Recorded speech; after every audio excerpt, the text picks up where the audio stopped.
Hello everyone, welcome back to my channel. अब हम चलते हैं हमारे लेक्चर 9 के नेक्स्ट टॉपिक पे, जो कि है टॉपिक नंबर 9 फाइनल कीवर्ड। देखो, ये फाइनल कीवर्ड हम ऑलरेडी पढ़ चुके हैं, तो हमने उस टाइम पे वेरिएबल के केस में देखा था।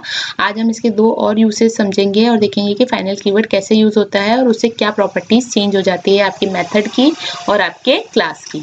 तो स्टार्ट करते हैं हमारा टॉपिक नंबर 9। ठीक है, आई होप इनकी आप प्रैक्टिस करते जा रहे हैं। अभी तक हमने जितना कुछ पढ़ा है, ठीक है, यहाँ पे कल हमने ओवरराइडिंग भी पढ़ा था, उसकी हमने प्रोग्रामिंग एक्सरसाइज भी देखी थी। आज हम देखेंगे कि फाइनल कीवर्ड क्या होता है। तो देखो, फाइनल कीवर्ड जब हमने पहले पढ़ा था तब हमने क्या देखा था, अगर आप किसी भी वेरिएबल को फाइनल बना देते हैं तो उसकी वैल्यू क्या हो जाती है, उसकी वैल्यू फिर आप चेंज नहीं कर सकते। वो एक तरीके से क्या बन जाता है, कांस्टेंट बन जाता है। ठीक है, अगर कोई भी वेरिएबल फाइनल बन गया तो वो वेरिएबल कैसे ट्रीट होगा, कांस्टेंट ट्रीट होगा, यानी कि उसकी वैल्यू फिर आप फर्दर प्रोग्राम में चेंज नहीं कर सकते। ठीक है, ये हम ऑलरेडी देख चुके हैं। आज हम देखेंगे कि अगर किसी मेथड को फाइनल बना दिया जाए या किसी क्लास को फाइनल बना दिया जाए तो फिर क्या होता है। सबसे पहले चलते हैं मेथड पे। क्या लिखा है, अगर कोई मेथड आपका फाइनल हो जाता है तो उस केस में ये क्या हो जाता है, आपने अगर किसी मेथड को फाइनल बना दिया यानी कि उस मेथड को अब आगे कोई ओवरराइड नहीं कर सकता। इसका क्या मतलब हुआ, अगर कोई पेरेंट क्लास है और वो चाह रही है कि कोई ऐसा मेथड है जिसको child classes as it is use करें, उस मेथड को रीडिफाइन ना कर पाए, तो उस केस में क्या कर सकती है, वो क्लास उस मेथड को फाइनल बना देती है। ठीक है, कैसे हम देखते हैं। जैसे यहाँ पे हमने ये मेथड, हमने एक क्लास बनाई थी, हमने मेथड ओवरराइडिंग के केस में, जब जिसमें हमने क्या बनाया था, एक मेथड बनाया था ड्रॉ नाम का, जिसको सर्किल क्लास और रेक्टेंगल क्लास दोनों ओवरराइड कर रही थी। ठीक है, यहाँ से हम ये इंटाई हटा देते हैं, ये ठीक है, ये दोनों क्या कर रही थी, इसको ओवरराइड कर रही थी। अब मैं यहाँ पे क्या चाह रही हूँ कि जो शेप क्लास है उसका जो ड्रॉ मेथड है उसको कोई ओवरराइड ना कर पाए। मींस इसकी जो डेफिनेशन मैंने शेप क्लास के अंदर दे दी एज इट इज उसको यूज करे, अदरवाइज उसको ओवरराइड नहीं कर पाए। तो हम क्या कर सकते हैं, इस मेथड को बना सकते हैं फाइनल। अब देखिए, जैसे इस मेथड को मैंने फाइनल बनाया वैसे ही मेरे प्रोग्राम में क्या आने लग गई, दो एरर्स आने लग गई। क्या एरर्स आने लग गई, ये देखिए, फर्स्ट एरर क्या आ रही है यहाँ पे, draw can not be override. Why, because overridden method आप जो यहाँ पे बनाना चाह रहे हैं वो मेथड ऑलरेडी क्या है, फाइनल है, तो उसको आप ओवरराइड नहीं कर सकते। और सेम ही प्रॉब्लम यहाँ पर भी आ गई। तो यहाँ पे क्या हुआ, हम इस ड्रॉ मेथड को ओवरराइड करना चाह रहे थे, ठीक है ना, लेकिन शेप क्लास जो है उसने इस ड्रॉ मेथड को किस तरीके का बना दिया है, फाइनल टाइप का। और जैसे ही कोई मेथड आपका फाइनल टाइप का बन जाता है तो उस मेथड को आप ओवरराइड नहीं कर सकते। तो यहाँ पे क्या आ जाएगी, ये इशू आ जाएगा, क्या इशू आ रहा है, ओवररिडन का। ठीक है, तो ये तो बात हुई फाइनल मेथड की। ठीक है, इसी तरीके से एक होता है आपका फाइनल क्लास। तो दूसरी चीज है, अगर आप किसी क्लास को फाइनल बना देते हैं, इसका मतलब क्या हुआ, अगर कोई क्लास आती है कि वो क्लास इनहेरिट ना हो पाए, ठीक है ना, मतलब जो क्लास ने प्रॉपर्टीज डिफाइन कर दी है, जो उसने फीचर्स डिफाइन कर दिए, मेथड डिफाइन कर दिए, उनको जिसको भी यूज करना है उसके ऑब्जेक्ट से एज इट इज यूज करे, लेकिन उस क्लास को कोई इनहेरिट ना कर पाए, तो उस केस में आप क्लास को क्या बना सकते हो, फाइनल बना सकते हो। अगर कोई क्लास फाइनल बन गई है इसका मतलब वो फाइनल क्लास हो चुकी है, उसको कोई इनहेरिट नहीं कर सकता। तो देखिए इसको कैसे करेंगे, जैसे सपोज अगर मैं चाहती हूँ कि जो ये क्लास है शेप, इसको कोई इनहेरिट ना कर पाए, तो यहाँ पे हम क्या कीवर्ड यूज कर सकते हैं, अगर जैसे ही मैंने इसको फाइनल कर दिया, यानी मेरी शेप क्लास क्या हो गई है, अब फाइनल हो गई है। इसका मतलब क्या हो गया, शेप क्लास को कोई इनहेरिट नहीं कर सकता। ठीक है, तो जैसे ही क्लास को फाइनल किया मैंने, शेप क्लास को जैसे ही फाइनल किया, तो यहाँ पे क्या हुआ, देखो सर्किल क्लास में एरर आने लग गई। क्या एरर आ रही है, can not inherit from final shape. इसी तरीके से रेक्टेंगल क्लास, उसमें भी देखो सेम एरर आ रही है। क्या आ रही है, can not inherit from final shape.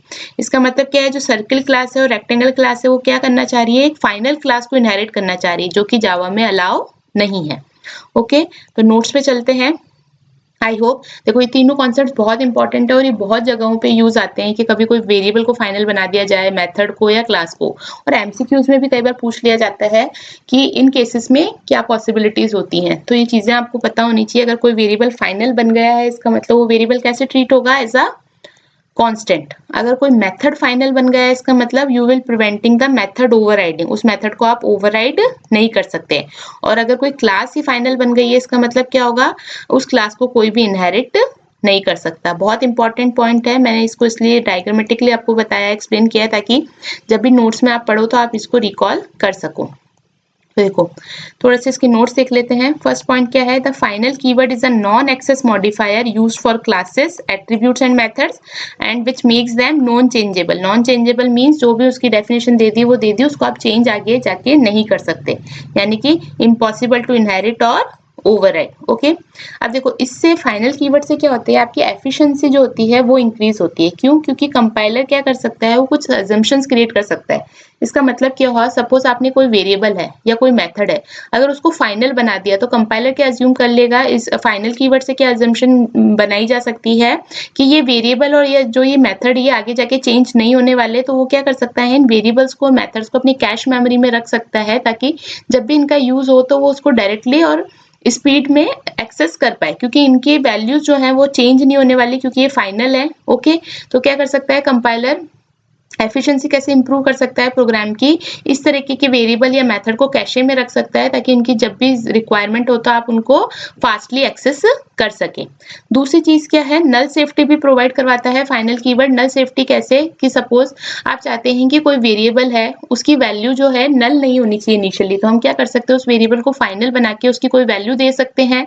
तो हमने अगर कोई वैल्यू उसकी दे दी इनिशियली, तो वो इनिशियली नल नहीं होगा, ठीक है ना, क्योंकि इसकी वैल्यू अब चेंज नहीं होगी। तो ये आपको क्या प्रोवाइड करवाता है, नल सेफ्टी भी प्रोवाइड करवाता है। ठीक है, तो our final variable must be initialized before the constructor completes and reducing the null pointer error. Okay, last जो है वो पॉइंट है इम्यूटेबल ऑब्जेक्ट्स। देखिए जैसे हमने स्ट्रिंग में देखा था, स्ट्रिंग भी आपकी क्या होती है, इम्यूटेबल होती है। अगर कोई एक स्ट्रिंग बन गई तो वो उसको आप चेंज नहीं कर सकते। अगर उस स्ट्रिंग में कॉन्कैटिनेशन होता है तो स्ट्रिंग पूल में जाके क्या होता है, एक नई स्ट्रिंग क्रिएट होती है।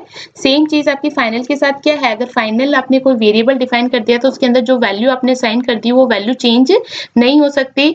या फिर क्लास बना दी तो ये किस तरीके के ऑब्जेक्ट्स बना रही है, फाइनल कीवर्ड आपका इम्यूटेबल टाइप के ऑब्जेक्ट्स बना रही है। हालांकि देखो इम्यूटेबल के कॉन्सेप्ट्स हम मल्टी थ्रेडिंग में भी देखेंगे, जहाँ पे ये काफी प्रोग्राम को छोटा बना देता है, प्रोग्राम को फास्ट बना देता है। तो वो हम आगे जाके लेक्चर्स में देखेंगे। बाकी अभी हमारा मेन कॉन्सेप्ट समझने का ये है कि फाइनल को आप किस किस के साथ यूज कर रहे हो, वेरिएबल के साथ, मेथड के साथ और क्लास के साथ। और सब क्या कर रहे हैं, एक अलग अलग फीचर प्रोवाइड करवा रहे हैं। इसके साथ ही ये क्या प्रोवाइड करवा रही है, आपको एफिशिएंसी प्रोवाइड करा रही है। ठीक है, कंपाइलर क्या है, कुछ अजम्पशंस बना सकता है फाइनल कीवर्ड की हेल्प से। नल सेफ्टी प्रोवाइड करवा रहा है, जिससे कि नल पॉइंटर एरर जो होती है उसको रिड्यूस किया जा सके। और दूसरा क्या है, इम्यूटेबल ऑब्जेक्ट्स आपको बनाने में हेल्प करता है। ओके, तो ये आप था हमारा फाइनल के बारे में। आई होप क्लियर हुआ होगा फाइनल के बारे में। इसको प्लीज प्रैक्टिस करके देखिएगा, इनहेरिट करने की कोशिश करके देखिएगा कि इनहेरिट हो रहा है या नहीं, मेथड ओवरराइड हो रहा है या नहीं, या फिर वेरिएबल को अगर फाइनल बना दिया तो उसकी वैल्यू चेंज हो पा रही है या नहीं। ओके, तो ये था इस वीडियो के लिए इतना ही। नेक्स्ट वीडियो में हम हमारे लेक्चर 9 का लास्ट टॉपिक पढ़ने वाले हैं, जो कि है पास बाय वैल्यू और पास बाय रेफरेंस। देखिए वो टॉपिक बहुत इंपॉर्टेंट है। कई बार ना एमसीक्यूज में आ जाता है, मेथड्स ये होते हैं, उनमें कुछ पैरामीटर्स पास किए जाते हैं और उन पैरामीटर्स की ही वैल्यूज आपसे आउटपुट में पूछ ली जाती है। तो वो आप कब फाइंड आउट कर पाओगे, जब आप ये वहां पे देख के डिसाइड कर पाओगे कि जो वैल्यूज पास हुई हैं वो पास बाय वैल्यू हुई है या पास बाय रेफरेंस हुई है। दोनों में डिफरेंस होता है, वैल्यूज कैसे चेंज होती है वो हम नेक्स्ट लेक्चर में देखेंगे। So that's it for this video. अगर वीडियो हेल्पफुल लगा है तो प्लीज वीडियो को लाइक कीजिए एंड चैनल को सब्सक्राइब कीजिए। Thank you.